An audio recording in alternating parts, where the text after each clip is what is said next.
Usury.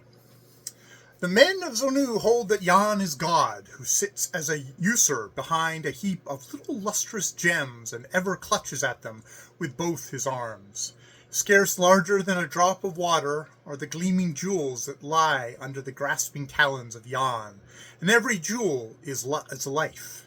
Men tell in Zonu that the earth was empty when Yan devised his plan, and on it no life stirred.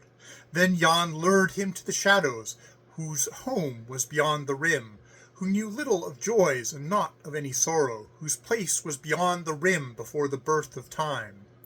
These Yan lured to him, and showed them his heap of gems, and in the jewels there was light, and green fields glistened in them, and there were glimpses of blue sky and little streams, and very faintly little gardens showed that flowered in orchard lands. And some showed winds in the heavens, and some showed the arch of the sky with a waste plain drawn across it, with grasses bent in the wind, and never aught but the plain. But the gems that changed the most had in their centre the ever-changing sea. Then the shadows gazed into the lives, and saw the green fields, and the sea, and earth, and the gardens of earth. And Yan said, I will loan you each a life, and you may do your work with it upon the scheme of things, and have each a shadow for his servant in green fields and in gardens. Only for these things shall you polish these lives with experience, and cut their edges with your grief, and in the end shall return them again to me. And thereto the shadows consented, that they might have gleaming lives, and have shadows for their servants, and this thing became the law. But the shadows, each with his life, departed and came to Zonu and to other lands, and there with experience they polished the lives of Yan, and cut them with human griefs until they gleamed anew. And ever they found new scenes to gleam within these lives, and cities and sails and men shone in them, where there had been only green fields and sea. And ever Yan the usurer cried out to remind them of their bargain. When men added to their lives scenes that were pleasant to Yan, then was Yan silent.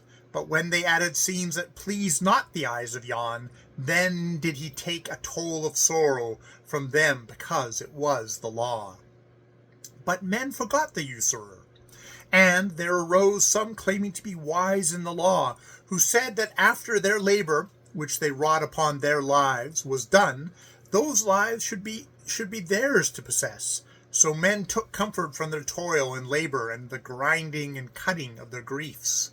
But as their lives began to shine with the experience of many things, the thumb and forefinger of Yan would suddenly close upon a life, and the man became a shadow, but away beyond the rim, the shadow says, We have greatly labored for Yan, and have gathered griefs in the world, and caused his lives to shine, and Yan doth naught for us. Far better had we stayed where no cares are, floating beyond the rim. And there the shadows fear lest ever again they be lured by specious promises to suffer usury at the hands of Yan, who is overskilled in law. Only Yan sits and smiles, watching his hoard increase in preciousness, and hath no pity for the poor shadows whom he hath lured from their quiet to toil in the form of men. And ever Yan lures more shadows, and sends them to brighten his lives, sending the old lives out again to make them brighter still. And sometimes he gives to a shadow a life that was once a king's, and sendeth him with it down to the earth to play the part of a beggar. Or sometimes he sendeth a beggar's life to play the part of a king. What care Yaneth? Yahan. The men of Zonu have been promised by those that they claim to be wise in the law, that their lives which they have toiled at shall be theirs to possess forever. Yet the men of Zonu fear that Yan is greater and overskilled in the law. Moreover, it hath been said that time will bring the hour when the wealth of Yan shall be such as his dreams have lusted for.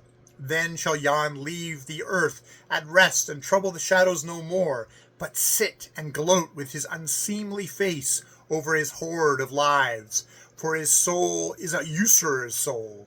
But others say, and they swear that this is true, that there are gods of old who be far greater than Yon, who made the law wherein Yon is overskilled, and who will one day drive a bargain with him that shall be too hard for Yon. Then Yon shall wander away, a mean, forgotten god, and perchance in some forsaken land shall haggle with the rain for a drop of water to drink, for his soul is a usur's soul.